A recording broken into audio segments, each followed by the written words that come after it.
this thing. Let's have some fun. Enter. What's up, functional friends? Welcome back to the Holistic Savage podcast. I'm your host, your functional health bro, the original Holistic Savage, Brendan Burmeyer. We like to talk about all things functional health on this podcast, which I define functional health as really the sum of functional medicine, functional fitness, functional spirituality, and functional psychology. As far as I know, I coined those last two, and I'm still trying to get, the functional psychology, functional spirituality caught on. But ultimately, all things functional health, holistic health. And, I've really been wanting to drop the line, you can't spell functional without fun, for a hot minute.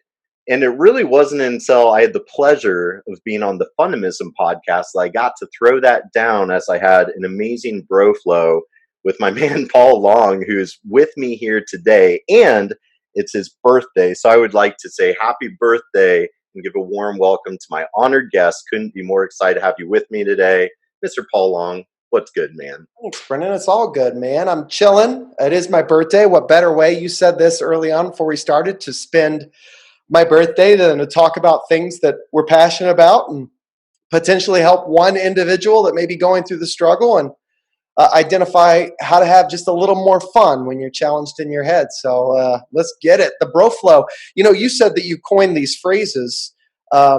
Yours are far more eloquent than mine. I coined the phrase fundamism, and I wasn't really thinking about marketing when I came up with it. It's taken a while to catch on, brother. They're like, are you that fundamentalist? And I'm like, no, that is not me. No, you got the wrong guy. The fun part, yeah. The rest, no. Yes. No, man. And, it's good. So kind of set the stage a little bit. I have no idea what people think of me anymore. And I find myself caring less and less as time goes on. But, I will wholeheartedly say I used to be that guy that took myself too seriously, took life too seriously. And life is a very beautiful experience that we've all been really gifted with. And I think we really need to seek out the beauty in life and enjoy the experience. But life can get heavy. It can get tragic and sad and heavy and dark. And so then that really kind of brings us to the chosen perspective or chosen outlook on life. And so as I've been aging, I've really been finding myself, I don't like taking myself that seriously. My work can sometimes feel a little heavy or doom and gloom at times, especially when I'm riffing about the chronic disease pandemic and mental health crisis and all this stuff. And so, I'm just a big kid inside. I think we're all just big kids. And certainly just looking at your setup and your vibe, it's like, this guy knows what's up.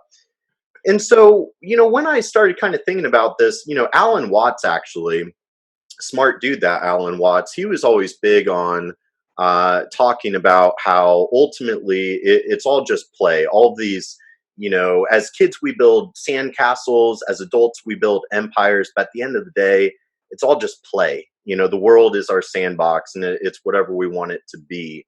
And so I love this concept of, you can't spell functional without fun. And I thought there would be no better way to explore that topic, explore that conversation, than discussing it with the fun man himself. And so you, Paul, have actually built not just a business, but a movement, a philosophy around fun. And I understand fun is an acronym. So I'd love to hear you open with kind of discussing what is the philosophy, the brand that is Fundamism, and if you can explain the acronym, and we'll just dive in. Well, first of all, the way to my heart. Some people give roses. Some people give chocolate-covered almonds. You, my friend, you build others up with compliments.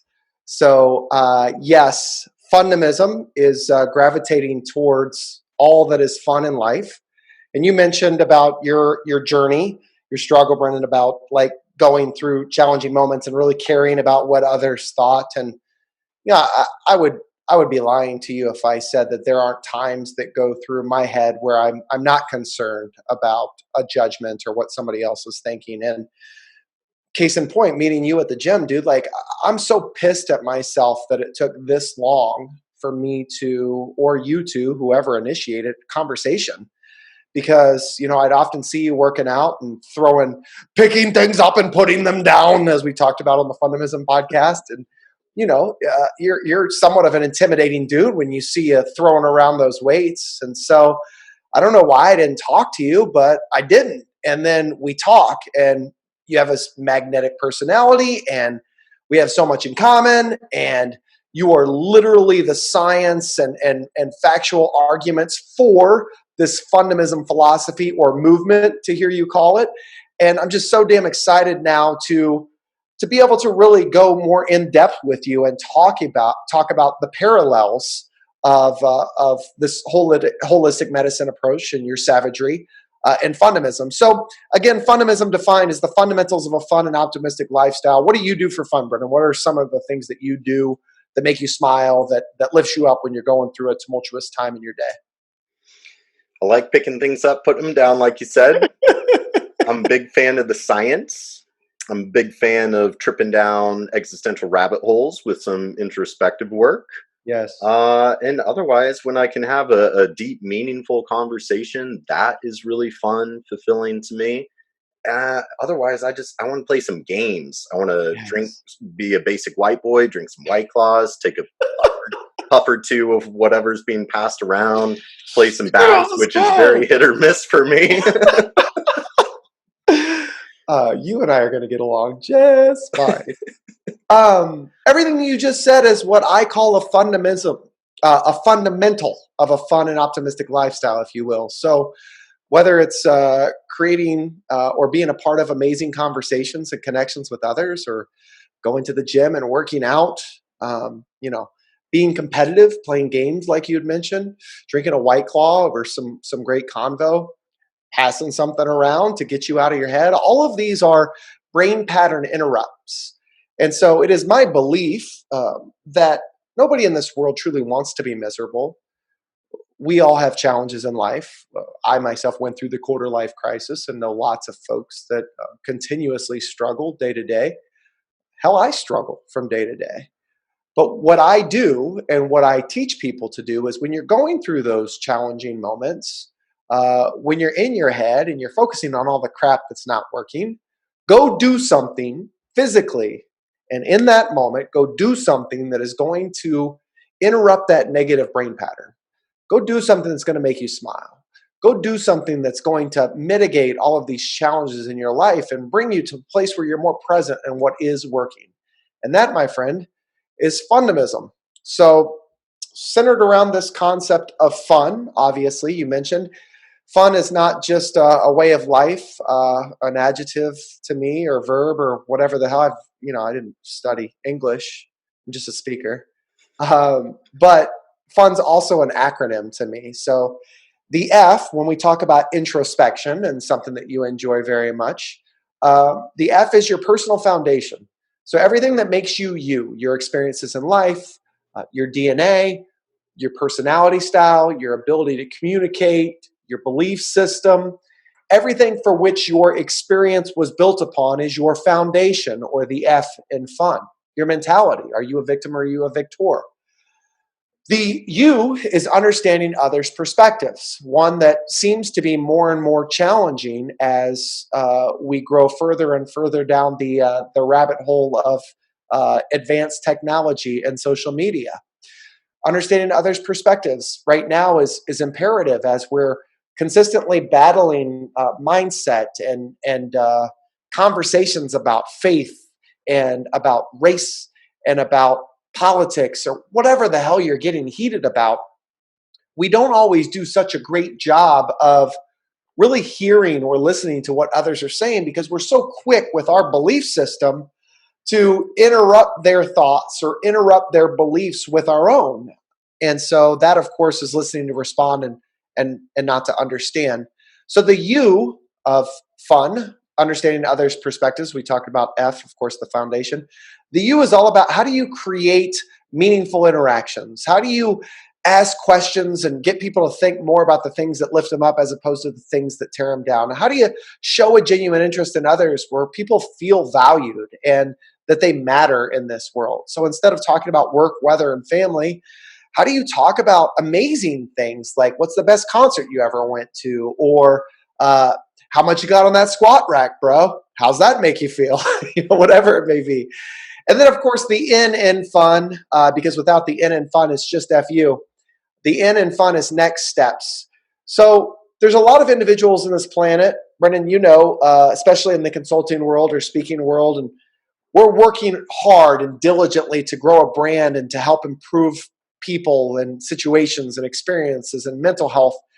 And so we often talk about the what, right? We talk about, if you just think positively, or if you just gravitate more towards what lifts you up as opposed to the things that tear you down. If you just lift fundamentalism, life would be better.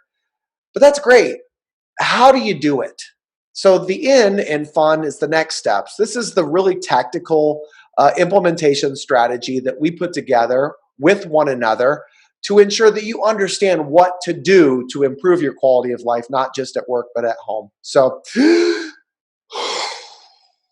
that's it, brother. That's pretty solid. And, it's like, it really impresses me and amazes me the layers of what you've done with, I mean, the word fun and fundamism and the acronym. Because just when I thought it couldn't get better, and then it's like, oh, without the end, it's just an FU, and it's just like, of course it is. Like, of course it is, because it's just perfect that way.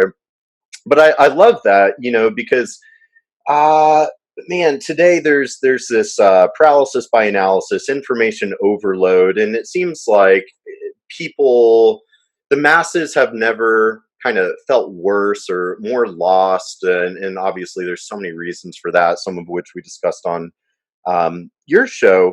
So then it comes down to an operational system to get out of it, right? And that's so hard, right? And so whereas my career is a little more focused on kind of the metabolic health side of it, or my friend Dr. Nicole is really big on inner child work and kind of transcending the ego work, and then you're bringing the fun component, and obviously all of it fuses together quite perfectly. And I love what you're saying of we have our foundation, whether that's our DNA or our core values, kind of everything in between.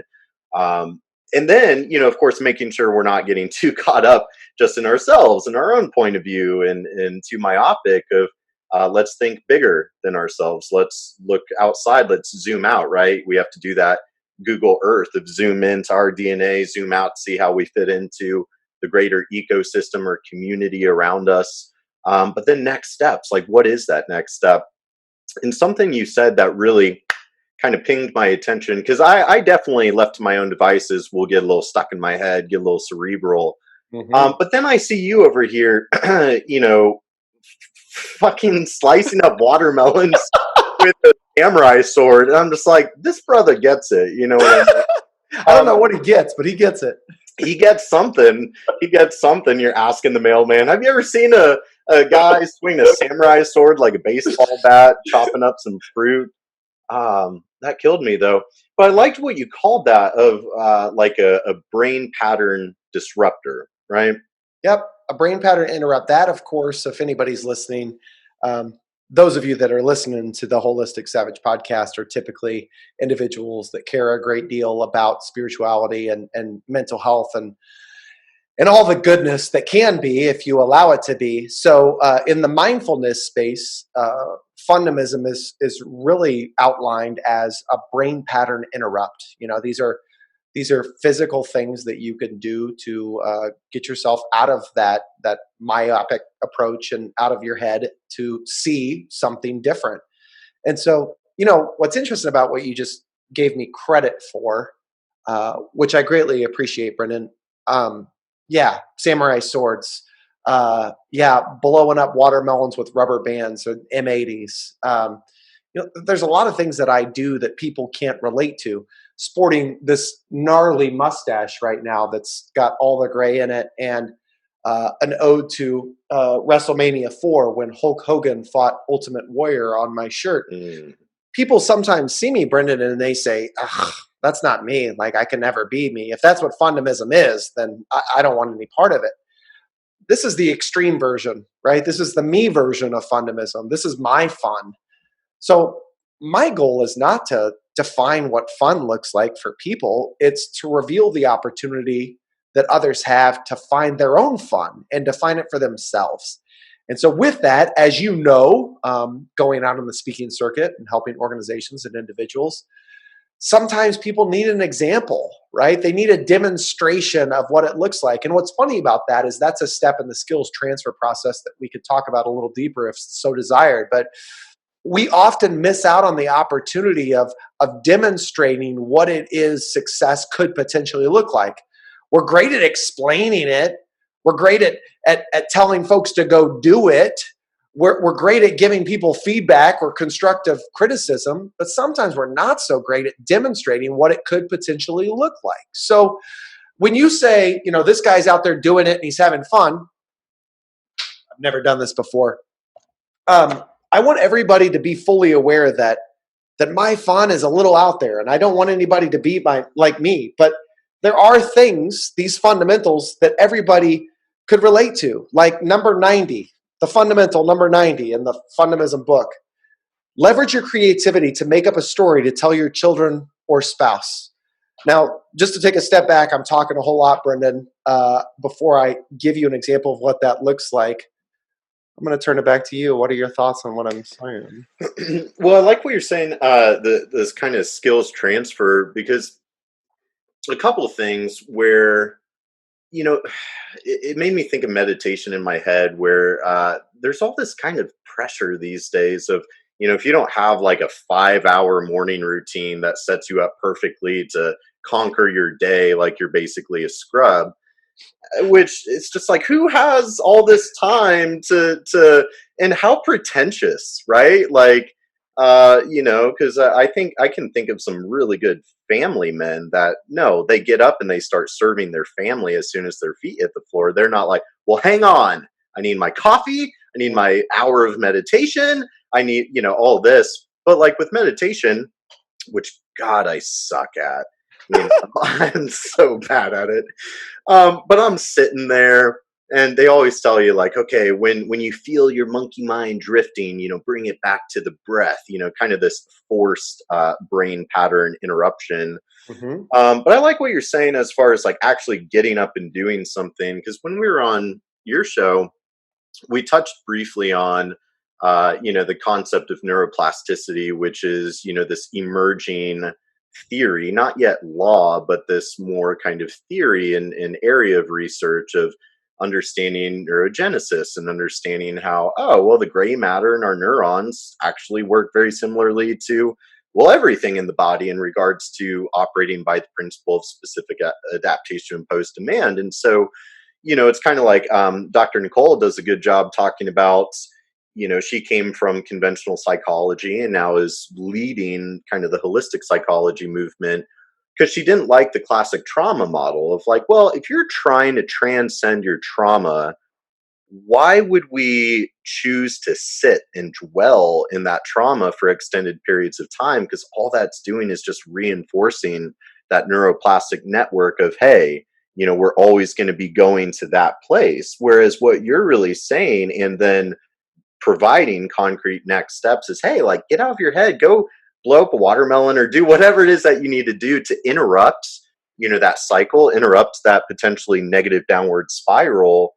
So that way you're disrupt that pattern that no longer serves you. So then you can choose different. You can choose something that's going to serve you better. And so, you need that interruption to then be able to have the opportunity. You're creating that opportunity for yourself to then choose something new, choose a new narrative, and forge a new path. Am I on the right track with that? You freaking nailed it, and that's why I'm really excited to see where our relationship goes, because you you do a far better job of articulating, the science and the method behind my theory, which we talked about in the Fundamism podcast. So for me, it's hard to argue, and I told you this before. It's hard to argue, to me, if anybody were to come to me and say, I'm having a time, dude. I'm having a rough day, or shit's just not working, or another red light. All the red lights hit me and only me, right? It's hard for me to believe that if in those moments that we're in our head and we're thinking about the crap that's not working, that if indeed you gravitate towards or introduce something that makes you smile, albeit as something as simple as paying a compliment a stranger or holding the door open for somebody, or um, this gentleman that you should meet, Grant C. Gooding. I just had lunch with him for the first time ever. He was telling me that he attended a John Hopkins course recently, and the instructor said, the one surefire way to create happiness in your day, like the one surefire way. You're having a crap day, you want to turn it around. The one surefire way to do it, and everybody's waiting on bated breath, like edge of their seats. What is it? Yeah, we want to know. And he says, go up, find the tallest hill that you can, and run up it for 3 minutes straight, just as many times as you can. Run up it as many. Well, everybody was so disappointed in that answer, right? Go find a hill and run up it as fast as you can, as many times as you can. Everybody's so disappointed in that answer. But think about what you're doing. When you're thinking about running up a hill and you're trying to catch your breath and you're sprinting for the first time in potentially years for so many people, and you're doing something that makes you uncomfortable, you know what you're no longer doing? Thinking of all the shit that was stressing you out to begin with. And so that serves as a brain pattern interrupt. And so to your point about next steps and very tactical things that you could do, again, it's not blowing up a watermelon. That's how it manifests in me. But number 90, creating a story. My wife, God bless her heart, she is absolutely amazing. She consistently tells me that she's not creative like me. Oh, I'm not as creative as dad, she'll tell the kids. That's that monkey mind, right? That's just things that we convince ourselves. Every single night before bed, our son and I, when I put him down, we alternate. I put Adeline down one night, put Brennan down the next. Every night before bed, I ask Brennan to give me 3 items or 3 things. Monster trucks, Brendan from the Holistic Savage, and our cat Max. Perfect. I will use those 3 things now to tell a story, right? The roadmap is already there, right? I have my 3 items. Now I'm just threading the items together with details, and I'm telling a story. That's fundamental number 90. Like, make up a creative story, and I'm doing it with a 4-year-old. Now, after that story's done, the 4-year-old says, give me 3 items. And I give him 3 items. And he knocks it out of the park every single frickin' time because he understands the expectation. He understands what and how it looks. Now, he typically uses his 3 things that I get him in the first sentence, so he gets out of his way, but he does it. And what that's doing is it's creating an interruption. It's creating a pattern of thought behavior where you're reinvigorating your childlike spirit and getting back to this creative spirit of making something up, because it's in all of us. We just convince ourselves that it's not. Mm-hmm. Mm-hmm. I really like that because, I was just writing last night in my little book of ideas. I feel like in a lot of ways, I think as species we are too cerebral, and a line I like to drop is I think a lot of people are kind of uh, drunk on instant gratification and high on the American dream. um, and something, there's a great book out there called Why Zebras Don't Get Ulcers. Definitely recommend it for anybody. But really, though, I always like kind of just being science minded, I guess. I always like to look at history. And when I say history, I mean like primordial history, like the dawn of man and, bacteria before that sort of thing. And, so looking at evolution, or just looking at the natural world, we see animals in the wild, which certainly, the way that we are wired is to pursue survival and continuity and reproduction. And if an organism didn't have this mechanism of desired continuity, it would just get phased out by the endless cycle of trial and error that is Darwinistic evolution. So my point being, that's what I was saying on your show. What I view the ego as is kind of that mechanism of continuity. And I think in today's world of abundance and modern luxury and comfort, I feel like we've really disconnected from kind of our primordial roots, our higher consciousness. We've kind of forgotten how to be human. We've kind of forgotten how to have fun.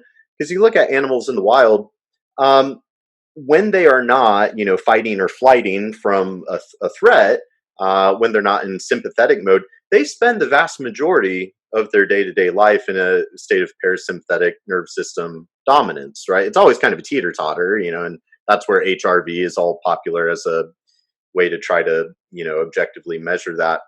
But the point being, they spend the majority of their time in this parasympathetic, rest and digest, feed and breed, play, having fun. The little lion cubs playing with one another, or they're sleeping, or they're hanging out, or they're, reproducing, or whatever they're doing. Whereas, like humans, obviously, in modern times, we spend so much of our day to day lives in this fight or flight, stressed out, sympathetic, go, go, go. And every facet of this modern lifestyle we've created really just triggers that and expedites that. And so I really think, fun as medicine, right? And something I see so much in the functional medicine space that I try to bring awareness to is we're seeing this kind of increasing orthorexic inducing tendencies where in a lot of ways, functional medicine with all the fancy labs or supplements or whatever, it can make it very easy to shift the focus on something external to self. Like I'm not unhealthy and miserable because of anything I'm doing. It's because, this piece of paper says I'm gluten intolerant, I've got a stealth infection, I've got toxicity, whatever it is. And that's where, I really find that sometimes the biggest thing holding people back from healing, it's not because, oh, their practitioner missed something or wasn't a good enough metabolic detective, or the protocol wasn't fancy enough, there weren't enough supplements. And it has everything to do with the chosen belief system, the chosen perspective, and being able to tap back into parasympathetic dominance, which, that's a lot of jargon and scientific words. But what are we saying? We're saying be human, have fun, embrace the human experience a little bit more, you know, laugh, go splash around in the ocean, do whatever it is. So I think what you're doing, your movement that you're leading is so crucial right now at this point in time. And I liked on your website, I saw you did have a statistic about, mental health or mental illness really kind of declining. I think it was like 13% in the past decade or something like that. And obviously, as you know, that's very near and dear to my heart. So that's all to say, I'd love to hear a little bit more about kind of the story of the man, behind the bow tie, of like, how did this all start? Like, obviously, you have been through a hell of a personal introspective journey that inspired this movement. I'm gonna kind of ask you to be a little vulnerable and share Oh some of man, that with us. it's one of my favorite fundamentals. So first of all, thank you for the opportunity, and I couldn't help but listen to everything that you were talking about and the perspective or narrative that we convince ourselves, right? That I'm paraphrasing, of course, and run a parallel or equate that back to a gentleman once telling me that he sucks at meditation. Uh, oh, he's paying attention, damn it. Um, why you say you suck at meditation, bruh? My meditation is Shinrin Yoku, dog. What you know about that Shinrin Yoku? I know jack shit. All about I don't that. know anything about that. It's that forest bathing, dog. So I like to go walk through the woods. That's my walking meditation. Get that Shinrin Yoku. Check it out. What? And Yeah. so why do you say you suck at so I so remove the technique. What is meditation for you? What is meditation defined as? What's its intent? That's a great prompt question. Yeah, I mean, if we define meditation as you're supposed to sit there in stillness and silence, I suck at that shit. But if we're talking like it is an introspective journey within to explore oneself and one's psyche and one's consciousness and expand that shit, well, Hmm. damn, like I'm pretty good at that, you know? So who defines meditation? We do. So I would argue that, to your point, you're pretty damn great at it. I always thought I sucked at meditation. I suck at sitting still. Patience is not one of my most significantly strong traits. But man, like I'm pretty decent at being introspective. Like I used to think that meditation was shutting this off, right? Until somebody said, no, man, it's embracing that stuff. Like it's embracing those thoughts, acknowledging them, and then moving on to something different. And that's fundamentalism to me. Like I feel like a lot of folks think that whenever I talk about gravitating towards the things that lift you up and getting yourself out of your head, that I'm saying don't address problem areas, don't address challenges, don't grieve. Like quite to the contrary, I'm not saying any of that at all. I'm saying you have to acknowledge these things. You have to be introspective. You have to understand why you are where you are, which we're going to get into in terms of my journey, based on your question. I promise I'll get to it. But in order to grow and to be the person that you aspire to be, whatever that is, if you've set goals or express value to this earth, you have to understand some of the challenges and learn from them as a result. So I'm never saying don't grieve or don't address challenges or don't think about them. What I'm saying is the difference between a victim and a victor's mentality is short-term memory. Like address that stuff, be introspective, ask yourself the difficult questions. How did I get here?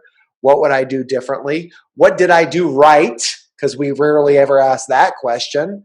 And how could I grow accordingly? And then move on. Because, you know, the more that we dwell, and one of the things that we commonly dwell on is death, right? The passing of loved ones. You think these individuals that have passed would want us to continuously have our lives impacted and our thoughts just completely taken up, our headspace taken up by heartache and the thoughts of these individuals that are no longer with us? Hell no.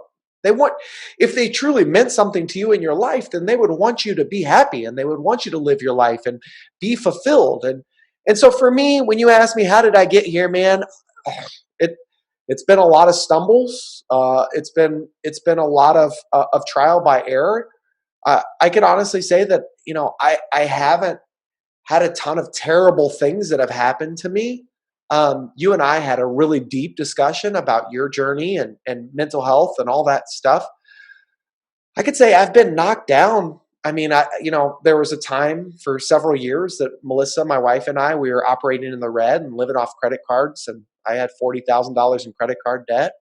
Prior to that, I was in a corporate America job where I was making a shit ton of money. I had baller benefits, was set up for life, man. Like if I would have rode that out, I mean, there's not a doubt in my mind that I would have been an executive VP. Like I 100% know that was going to be an outcome, but at what cost? Like I saw so many others that went down that path, and they're unhappy when they're alone, or they're not with their children as much, or they're constantly wearing the burden of an organization that, truth be told, doesn't give a fuck about you. Like, excuse my language, but we work so hard to express our value, to showcase our value, and to help lift up an organization.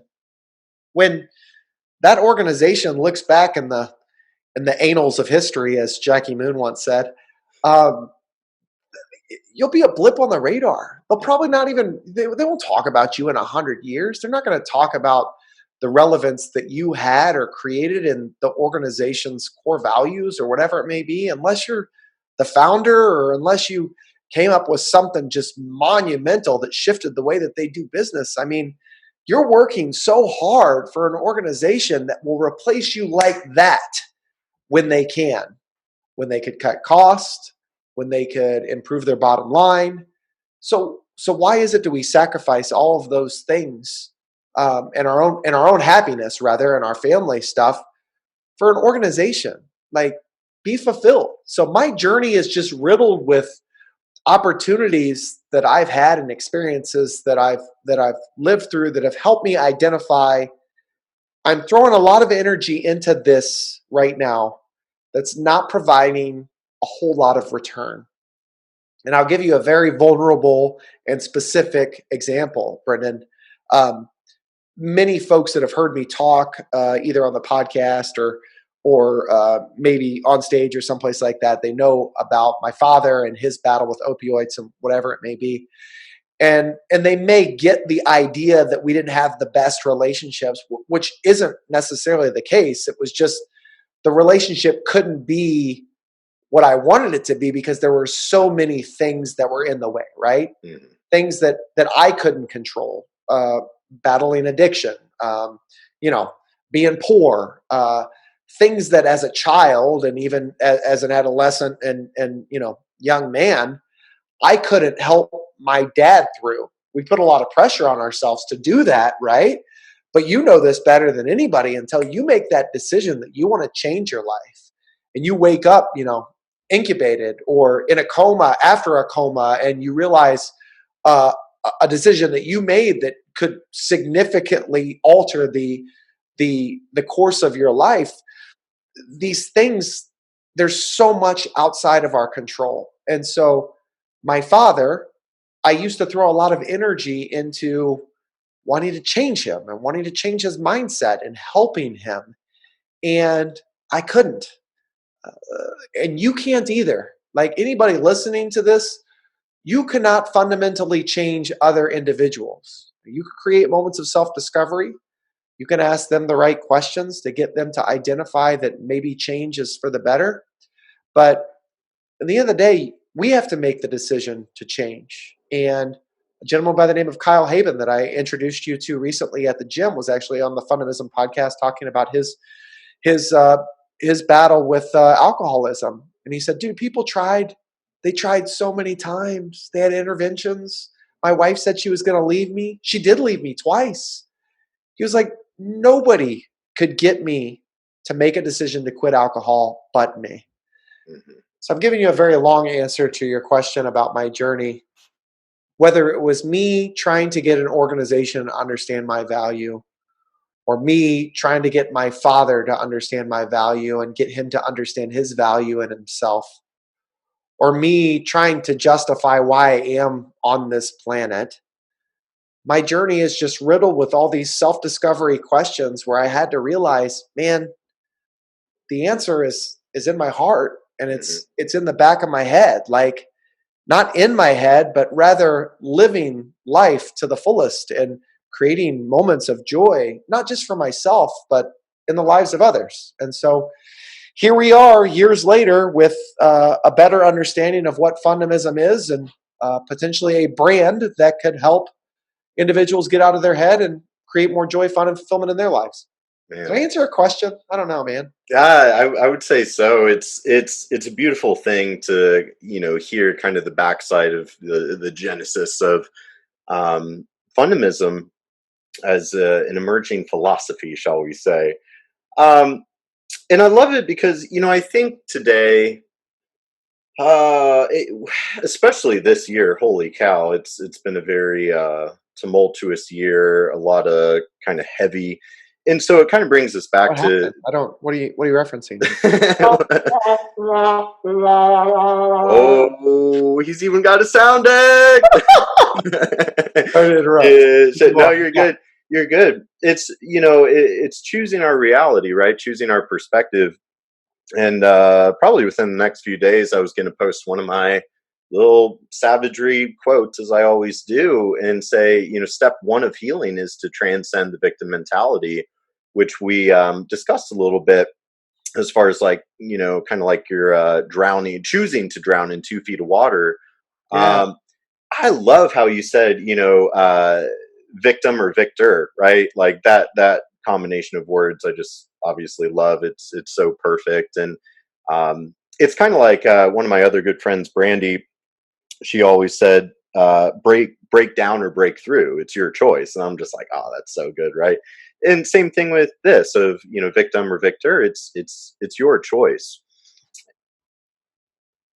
Oh, in fine print. Chapter 1.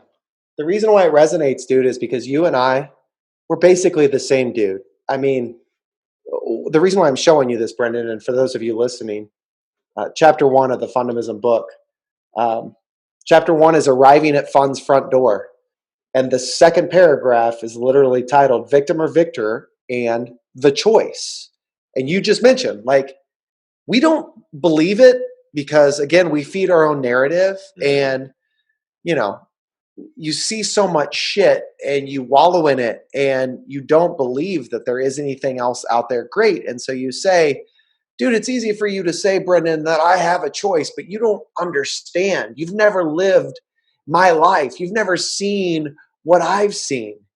And what I found, dude, is there are so many people on this planet, and Americans specifically. I don't know why the hell we think that we got it so freaking bad.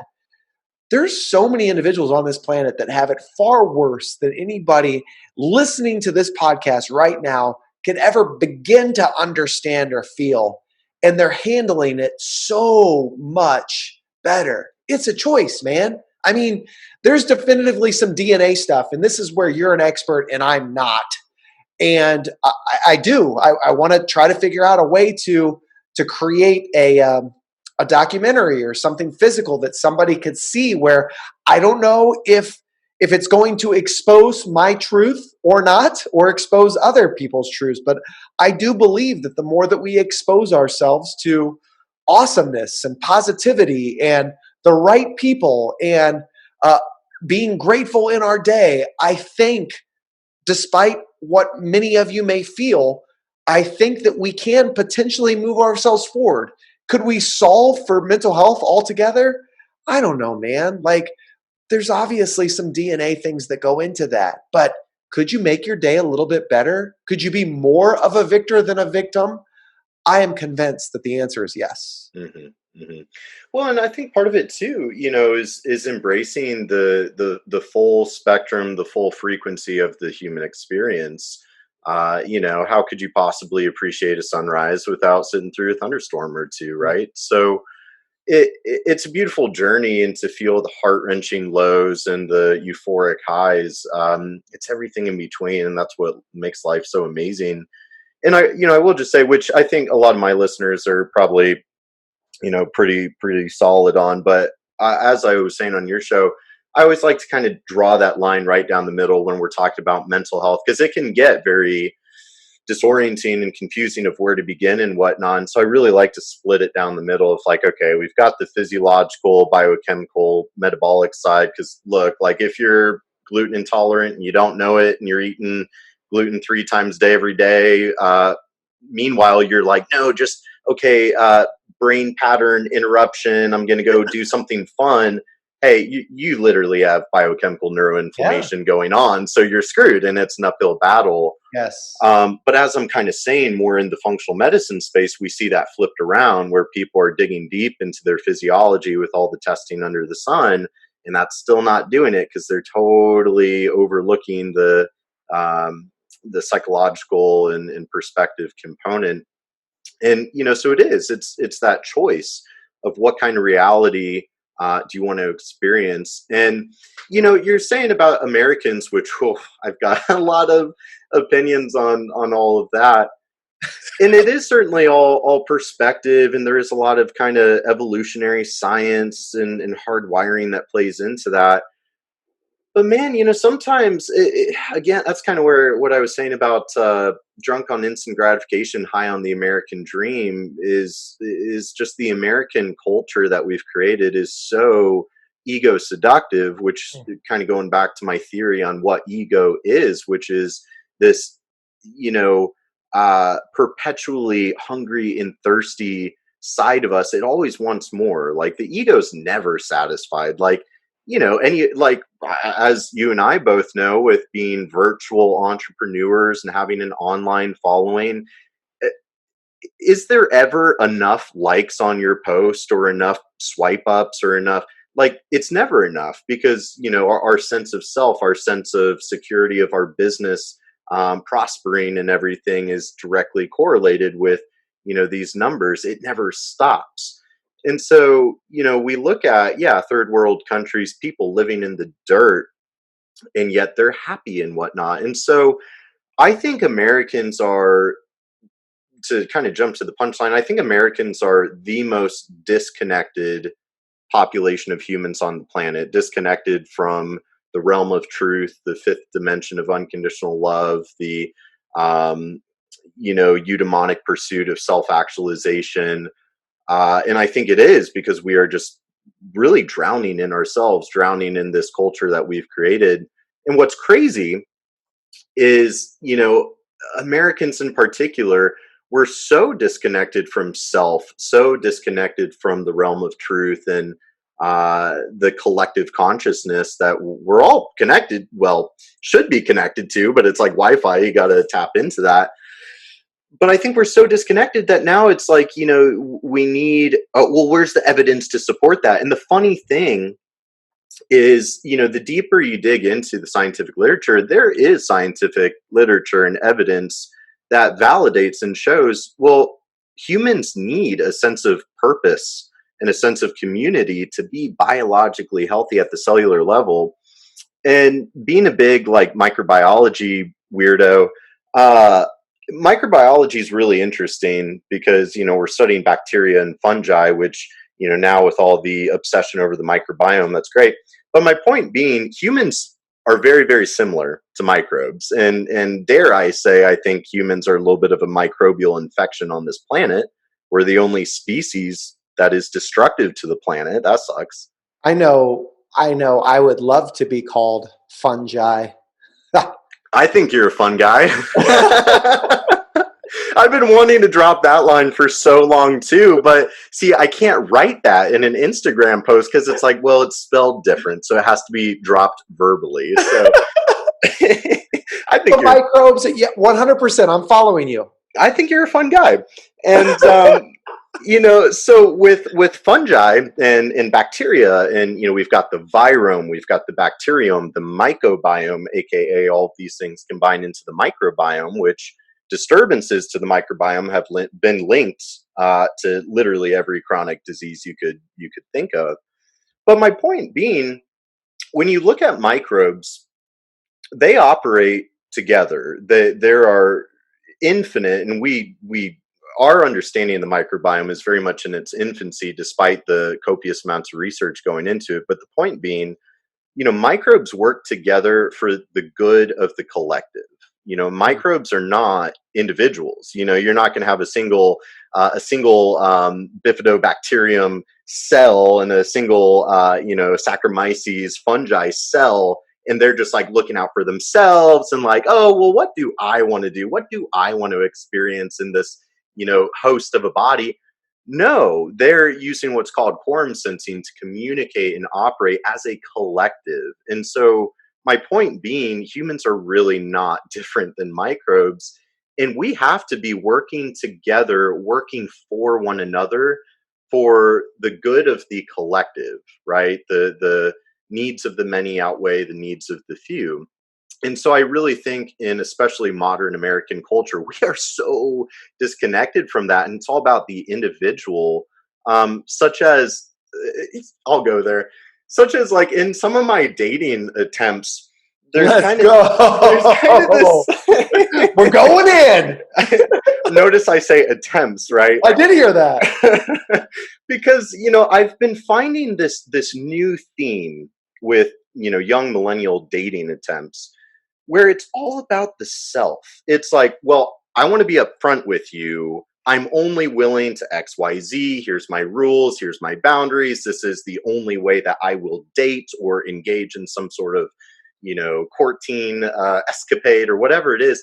And, then what I hear is like, me, my rules, my terms, my conditions. And it's like, since Mhm. when, why do we Americans think it is all about us? And when I say us, I'm not talking about us, the collective. I'm talking about the individual, because from a biological standpoint, we are not wired to operate that way. And I truly believe that when we are disharmonious with uh, the collective mindset, that's when the unhappiness and the sense of suffering really starts creeping in. What's interesting about what you're saying, so I name dropped that Grant Gooding that I had lunch with today. We were talking somewhat about this, and he talked about that he has a theory regarding the decline of society, like and understands the day that it happened. And he was like, the the pinnacle of society was the day before the internet was invented. And it was supposed to make us more connected, but it did quite the opposite, right? I mean, there's good that can come with it, right? You and I wouldn't be chatting today if we didn't have it, or at least we wouldn't be doing it over the interwebs in this Zoom virtually. But that need to fill that ego void of likes, or does he see me, or the Jordans that I got, or whatever it may be, are a direct result of the number of eyes that we feel, perception, right, are on us. And the truth of the matter is, the bulk of people got their own shit going on. They don't give a crap about you. You think they go home, we think they go home, and they're thinking about us, when in reality they're thinking about how miserable their day was, or what food they're going to put on their table, or whatever it may be. And so I'm definitely jiving with you in terms of relationships. I would extend that same phenomenon, Brendan, into business and friendships, right?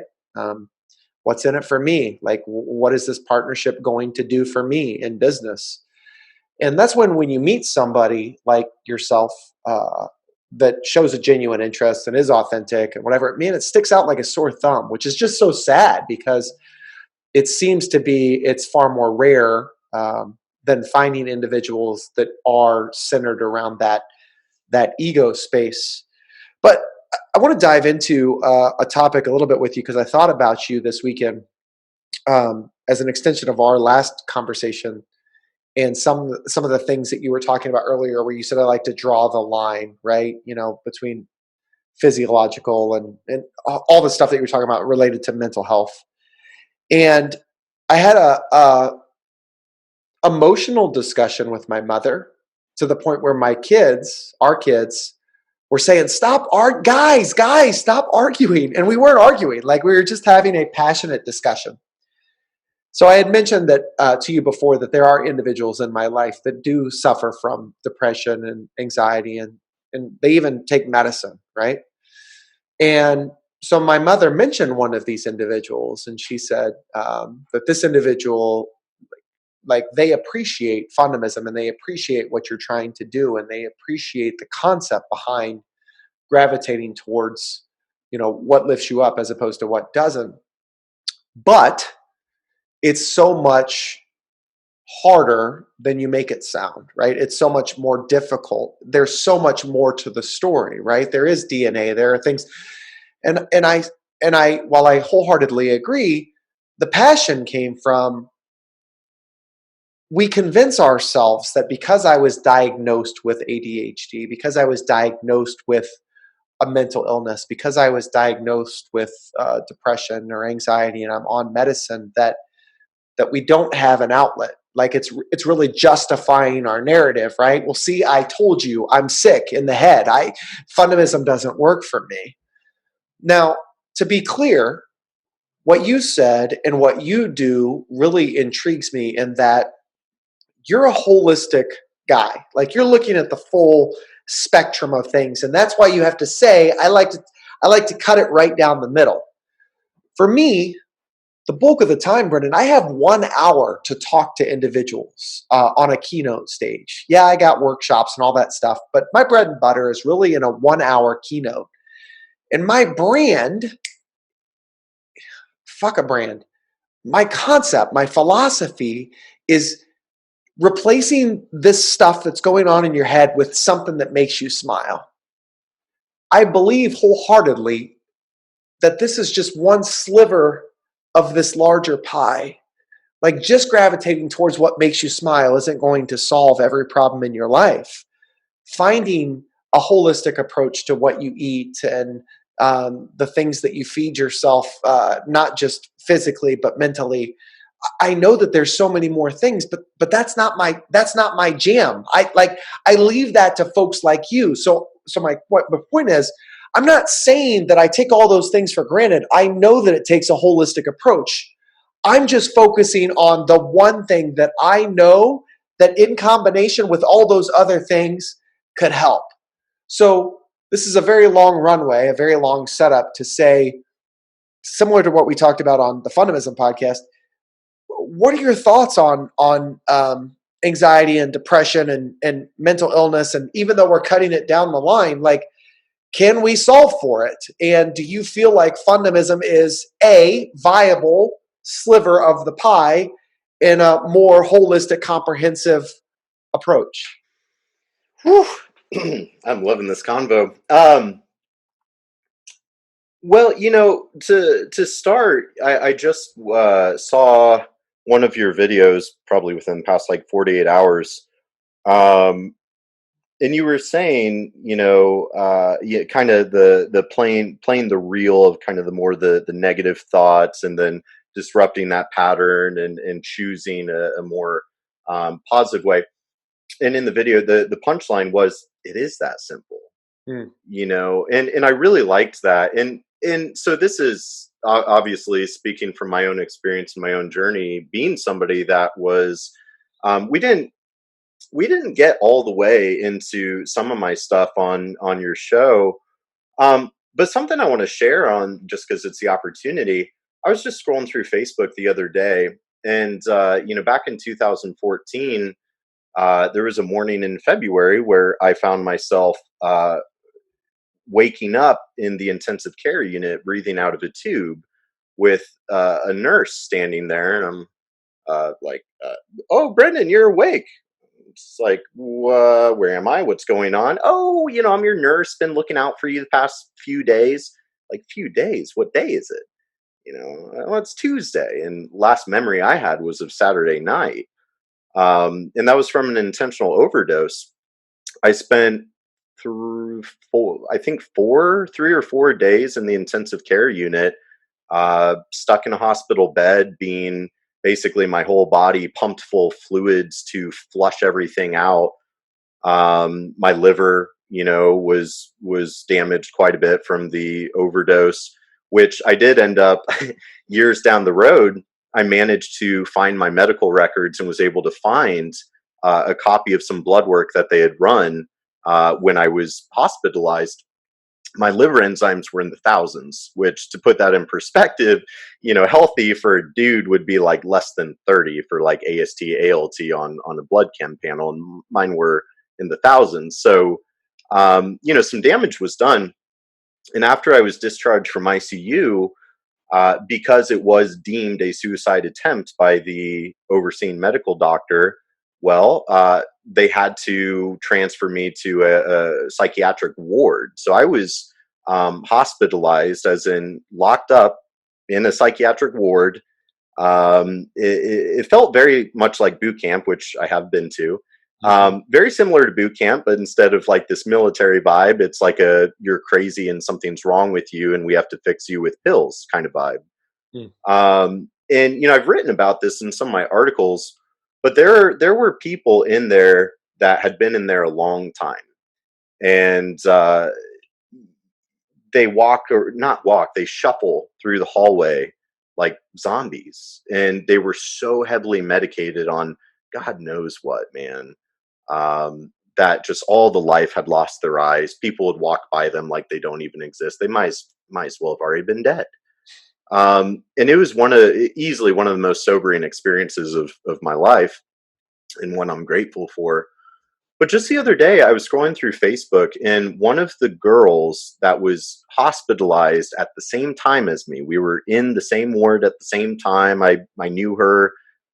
We were, doing group therapy afterwards. You get, once you're deemed stable and let you back into society, there's some sort of discharge plan. And for me, that involved 9 hours of group therapy with a social worker every week for like 6 weeks.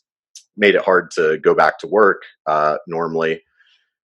But just the other day, and this is years later, that girl that was in there at the same time as me, I saw a cry for help on Facebook, and I've seen a few from her over the years. And she was just basically saying like, "Hey, my depression is just really taking over my life, and I'm sorry to put all my friends and family through this and all of that." And it really caught me there, because this is a girl that was there with me, and here we are years down the road. I'm at where I'm at, and Mm, she's at where she's at. Now, I'm not saying anything about her or making any assumptions. I don't know her story, but I do know mine. And so for somebody to say, "Well, it's not that easy," and it's like, well, it's not that simple, but it is that easy. You mm, know what I mean? mhm, Or maybe the other way around. So, no, I mean, is mental health complex? Yeah, it is. There's a lot of components. But to your point that you were making to your mother, yeah, actually, it it is. And I really think step one is to transcend victim mentality. Step two, radical ownership. You have to take ownership of your situation, and it can be a dogfight and a grind. You know, I've been at rock bottom, and I've been climbing my way ever since. And now somehow I've become a figure to help shape this. But to answer your question more directly, yeah, I think there is a cure, for any mental illness, and I do think holistic is the only way to go, because we need a sense of purpose, we need a sense of community, we need to be serving the collective, serving others, and yeah, the the metabolic side of it, that's where it gets complex, and mhm. need a professional that's trained in that kind of stuff, but absolutely. And so anybody that is medicated or struggling or suffering, and well, it's not that easy, Paul. You can't just, you know, swing around a samurai sword and choose to. And it's like, well, actually, that might be the most valuable first step I When think was the I've last ever time you heard. swung a samurai sword? Yeah, you Exactly. clearly have never swung one. Well, so listen, I don't I don't want to be ignorant though, Brendan. Like that's my challenge when talking about this subject is, you had asked me about my journey, and I said that I really haven't in my mind been knocked down, you know, significantly in my life. But like I don't know that that's really true. Like maybe I have, it just didn't hit me like it hits others. I mean, I got my mom has been divorced twice, and married to an alcoholic the second time, and my dad was an addict and addicted to pills, and uh, we grew up poor. And I recall buying gas $5 on pump 3 with a Ziploc baggie of nickels, dimes, and quarters. I remember wanting nothing more than my father to come to one of my basketball games, and we literally lived right across the street from the gymnasium, like right across the street, like 25 feet. All you have to do is walk out the front door. And my mom she would travel all the way down from the city, which is what we called Overland Park back in the day, coming down to Osawatomie, Kansas, 50 miles to come to my basketball games. But my dad couldn't walk 25 feet across the street. And it wasn't my dad, like it was the drugs, like it wasn't him. But my point being is all of these things, I say, I've never really been knocked down a peg, right? Maybe I have. And I just handled them differently. I know that there are chemical imbalances. I say I know that, but I believe that. I don't factually know that. I just know that individuals like you are far more intelligent than me, have the scientific data to prove that.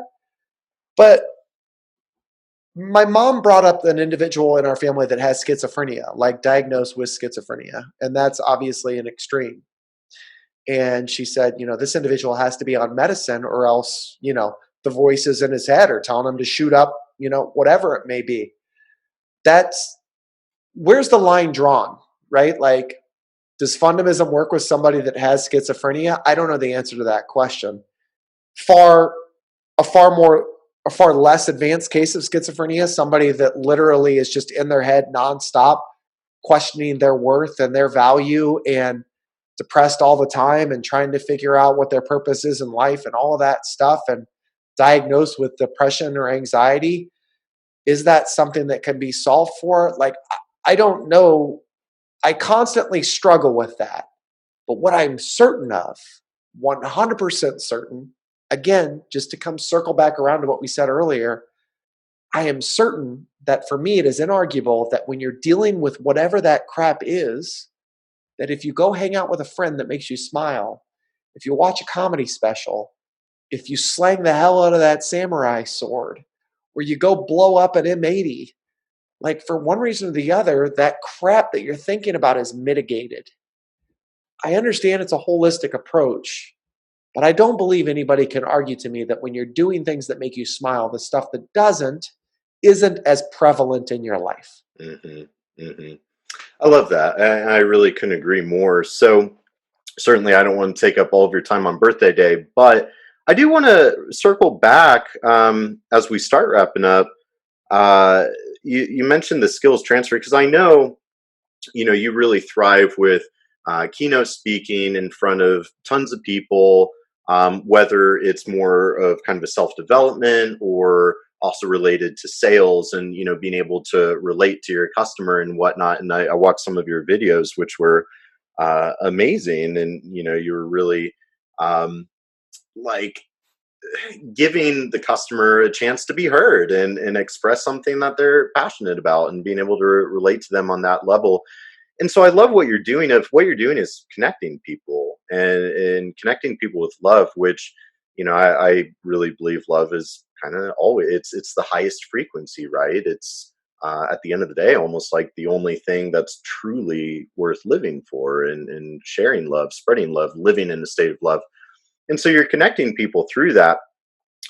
And so we're covering a lot of ground, a lot of big moving things.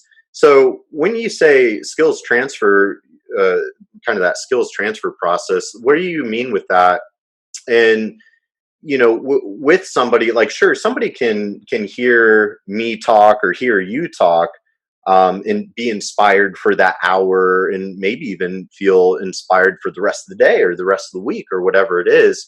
But then after that ecstasy and euphoria fades, then what? And I think that's really where that integration comes in. So I'd love to hear you kind of speak to that, of how you then kind of bring that inspiration, and bring that enlightenment, and how to begin transferring those skills and integrating it. Well, this is a subject that's it's a subject that means a lot to me, and that in our space, consulting, keynoting, whatever it may be, there's a lot of experts, right? You and I being two of them on our respective craft or, subjects. And so as experts, you get up and you talk a lot about what you know, right? Whether it's, metabolic health or, holistic medicine or, fundamentalism or whatever it may be. And as such, that ego starts to come into play, right? And Mhm. and I found that our business is very ego driven because it takes a certain kind of individual to get on stage, or a certain kind of individual to command the attention in a group of 50 to do a workshop or whatever it may be, and to have the confidence to relay some skill and talk about, desired outcomes, whatever it may be.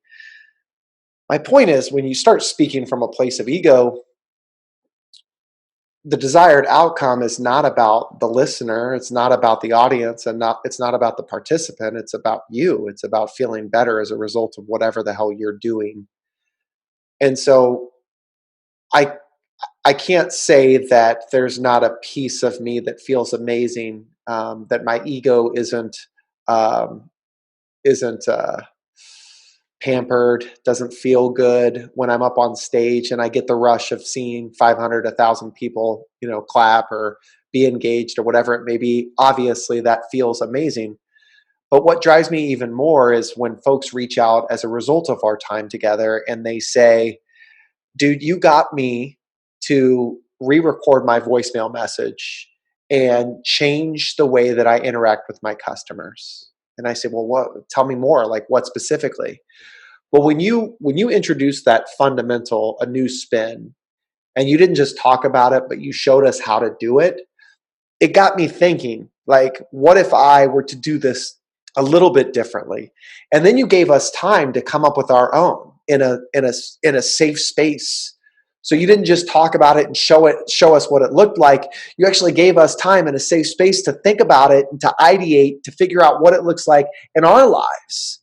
And since then, I got a leadership team that's observed me and has has showered me with appreciation and potentially even opportunity or gaps, when necessary.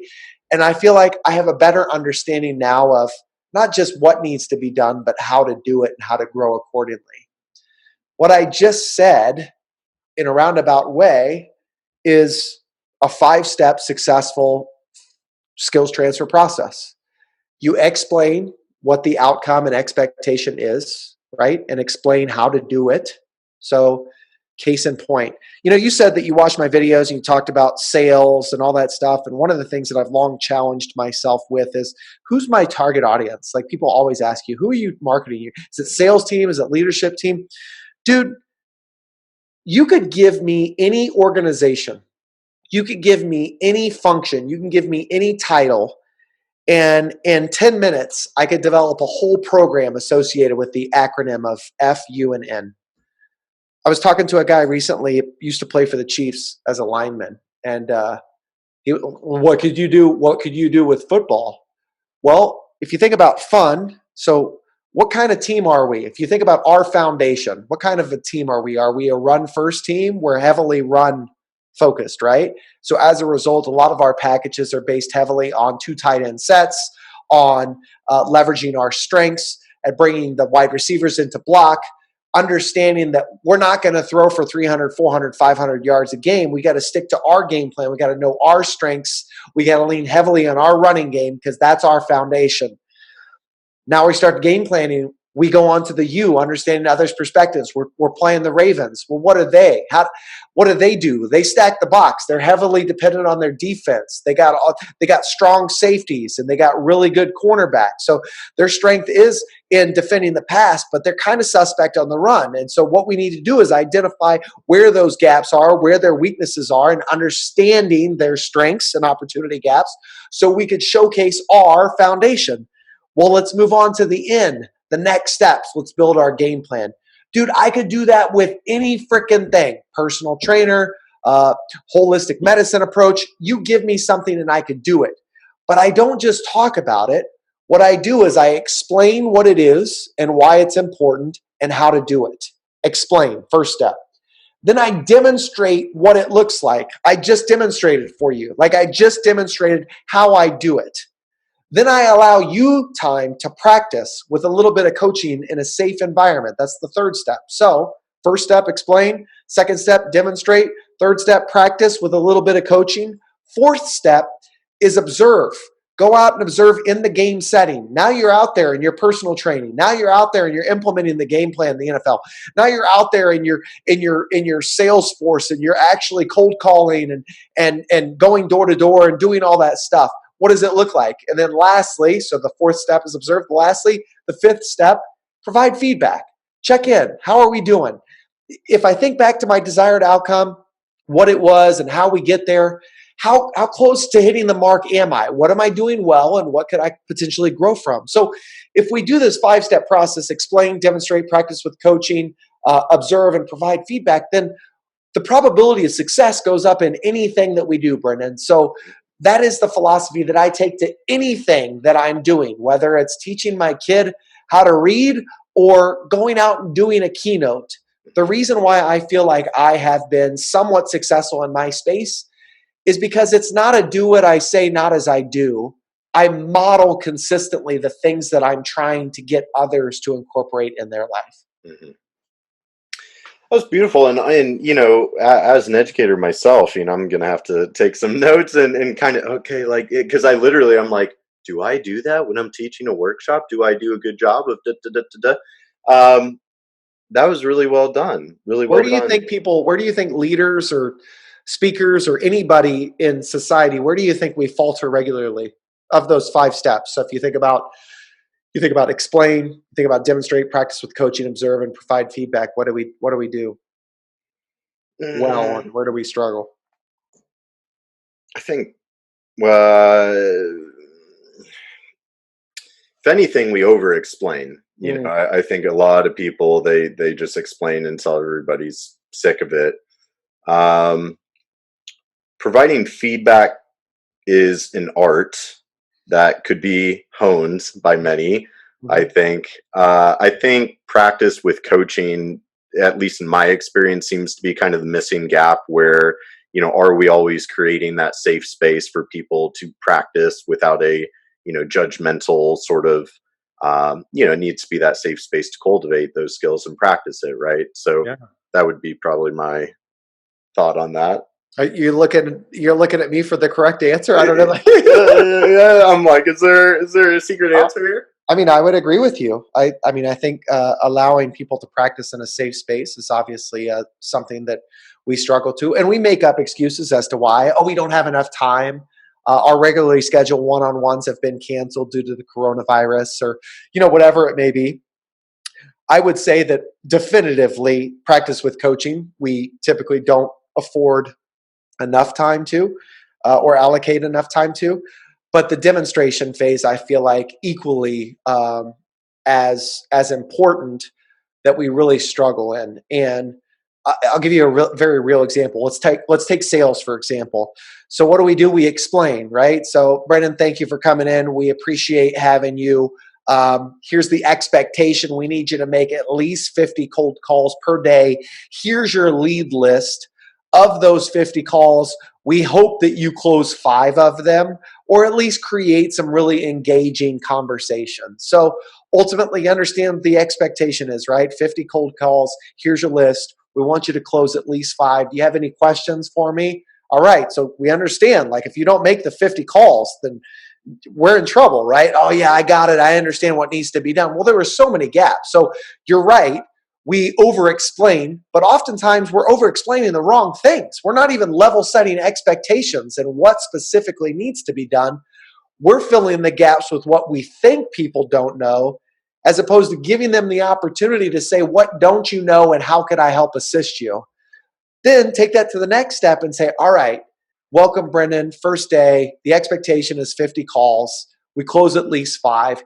Here's how we're going to do it. First of all, why do customers buy, dude? Are they buying your product? No. Who are they buying, Brendan? They're buying you.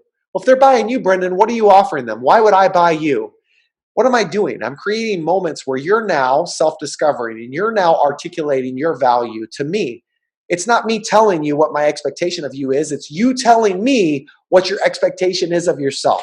Hmm. Brendan, what I heard you say, dude, is if you connect with your heart, if you connect at a deeper level and you show a genuine interest and you're authentic, then maybe, just maybe, the probability of people buying from you goes up. Would you agree with that statement? Oh, absolutely. Perfect. You said it. I didn't, brother. Now I'm going to show you how to incorporate that. So if I make my first phone call, my first cold call, I'm going to play this out. Here's how it goes. Boom, boom, boom. Then I demonstrate it, right?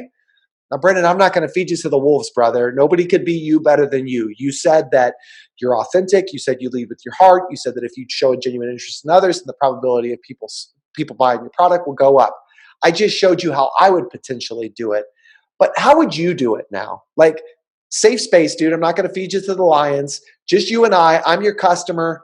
Talk to me. What do you got? Right? And then now we're off to the races, brother. Now we have a strong understanding of what expectations are. There's no gaps because Hmm. not only have you told me why it's important in your own words, you've told me your value. I've showed you what it might potentially look like. You validated to me in doing it that you understand what it looks like. And if you didn't, I gave you some coaching to get you to a place where you could. Well, now we go out into the game. Now I'm observing you. Now we're consistently working with one another and I'm providing you feedback on a regular basis. Dude, if we all did that in society and no matter what we did, think about how Hmm. great America or anything else could potentially be as a result. Yeah, I absolutely agree. Man, this is it's always such a pleasure talking to you because and it's more and more looking like we might have to make a documentary, so we might have to I'm about it. I got start, the investor. you know. We're good. Yeah, well, yeah, maybe if I ask Audrey real nice, she might help out with some recording and stuff. But man, honestly, it goes both ways. I definitely wish I had connected with you sooner, but things happen as they happen. Nature does what nature does, and it's definitely a magnetic vibe tracks your tribe thing. So it's honestly such a pleasure and honor, and the fact that you took time out of your birthday to come hang out with us. But man, I'm so inspired by what you're doing, the Fundamentalism movement, all it stands for. It's a very impressive methodology that you've really sculpted out of your own human experience. Well, likewise, brother. The bro flow is real, and I told you this before. I even told Kyle this. Like the way that you articulate your thoughts and specifically tie um, things that everybody can relate to back to something factual or scientific. Obviously, you said that's where you thrive. It forces people to think, and so like it's just really refreshing when you say you appreciate what I'm doing. I got so inspired, and I told you this on mine, like on my podcast, that when I met you and John McGraw and you guys started talking about this stuff, like, dude, I get so amped up and like, there's no place I'd rather be on my birthday because I, through your help and what you guys are saying, are enabling me to take fundamentalism to the next step, to identify how to level up and help people and be even more impactful in their lives as opposed to just talking theory. So, listen, this is not ending here, my friend.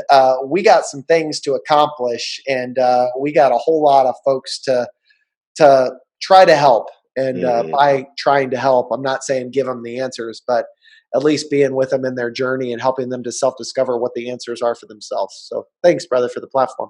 Absolutely, man. I think this is just the beginning. And so, certainly, an amazing convo. I hope to all the listeners it was fun and educational and enlightening, made you smile and laugh once or twice. Be sure to check out Fundamentalism. I know you've got an amazing book with all these rules and lessons in there that are so wise. So, absolute pleasure. I hope you have a amazing birthday, my friend. It's such an honor, and I'm sure I'll catch you at the gym. Probably like tomorrow. One of these t-shirt or one of these tank tops, bro. I do need one of those tank tops. I'm a little. So somebody commented in closing to me yesterday that I am the exact opposite of them, and I said, "Well, what do you mean?" And they said, "Well, when I come to the gym, I get so hot that I like to wear the least amount of clothes as possible." And here you are with a sweatshirt, a t-shirt, joggers, tall socks, whatever clothing you could find is on you. And I said, yep, that's part of the game, man. I don't give a shit what everybody thinks of me. I'm just up here to get a sweat going, be in my vibe, get in my fundamentalism space, and get out of my head. So you effectively gave me that opportunity today. I appreciate it, and I'll see you on the flip side, my friend. That sounds good, man. Have an awesome birthday. We'll talk soon. Thanks, homie. Appreciate it.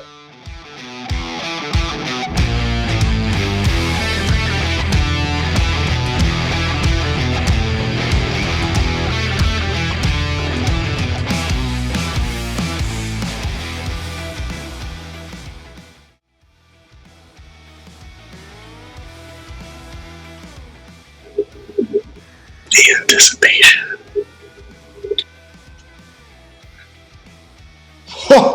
What's good, man?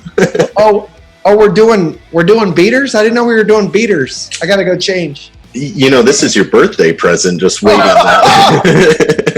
This exact one too. It's got a little bit of my sweat kind of stained into it. Thank you. Yeah. I think I smell the man musk. It's a savage musk. Bottle that. That's a new business model waiting to explode.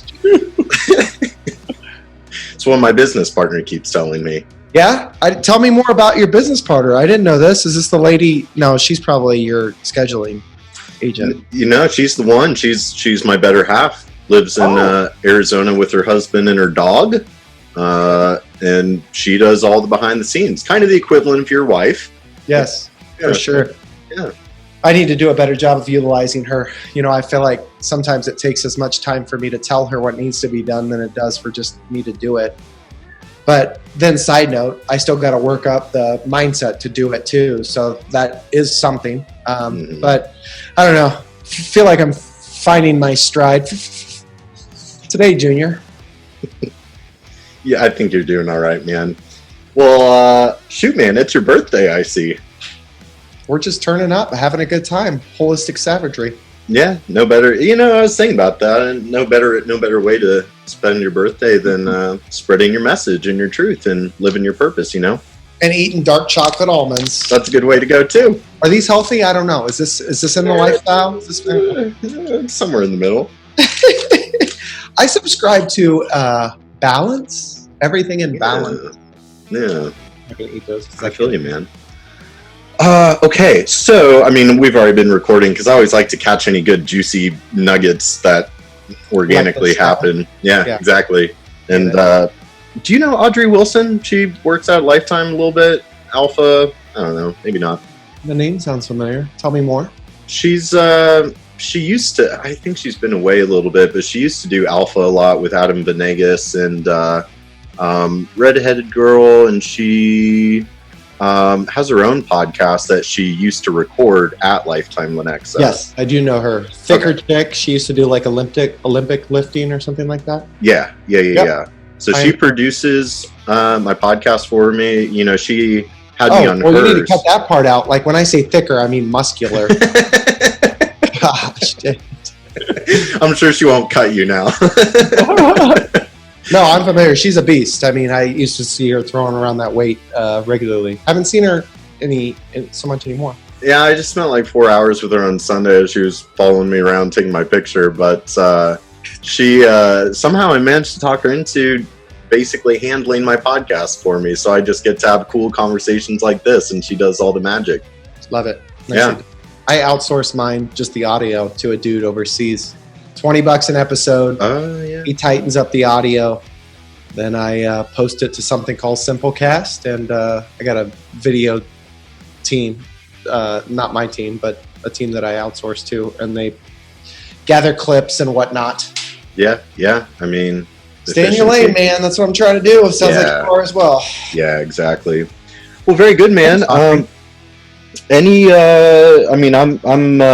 ready to rock. I did a little homework and everything. We're just gonna have good organic bro flow. But any questions for me though before we get going?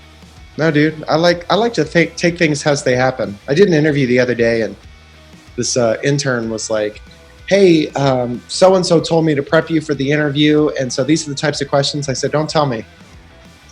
I prefer you're going to get the most authentic answer out of me when I don't have time to think about it." And yeah.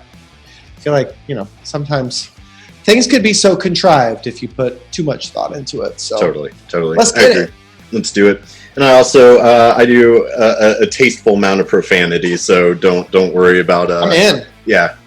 Just because that's always a thing. Like you get on somebody's podcast and you're like, oh, not sure how to filter.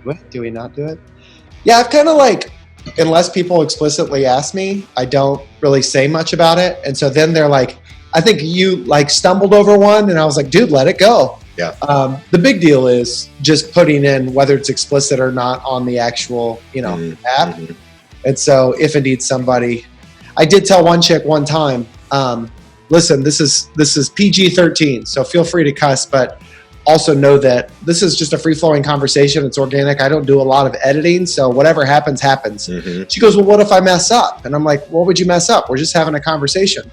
So we're having our conversation, but then she messes up something she can't think of. And so all of a sudden she's like, we'll edit that out later. And I go, no, this is awesome. Like, I love it. You're revealing your true self. So she just says the worst things possible, known to man, things that you would never say out loud, knowing that I would have to edit them out and restart the podcast. So that's what we did. Solid enough. Whatever works. Cool. Dirty like the stash. Let's do it. Any second now. Look like a hairy wildebeest. There he is. Oh man. Can't even feel my face.